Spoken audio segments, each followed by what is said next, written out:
जाहिल गधा।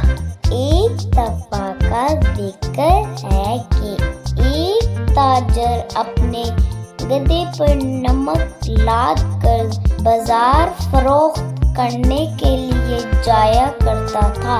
गधे को रास्ते में एक नाले से गुजरना होता था। एक दिन गधे का पाँव फिसल गया और वो पानी में गिर गया। कुछ नमक पानी में घुल गया तो गधे का बोझ हल्का हो गया। गधा बहुत खुश हुआ और उसने हर रोज ऐसा ही करना शुरू कर दिया। ताजर गधे की चालाकी समझ गया। एक दिन ताजर ने गधे पर रुई ला दी। गधा नाले से गुजरते हुए पहले की तरह पानी में बैठ गया।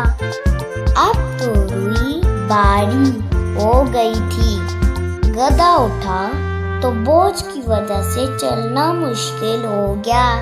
गधे को अपने किए की सजा मिली और आइंदा उसने तौबा कर ली। इस कहानी से हमें ये सबक मिलता है कि किसी को धोखा नहीं देना चाहिए, क्योंकि चालाकी की सजा जरूर मिलती है।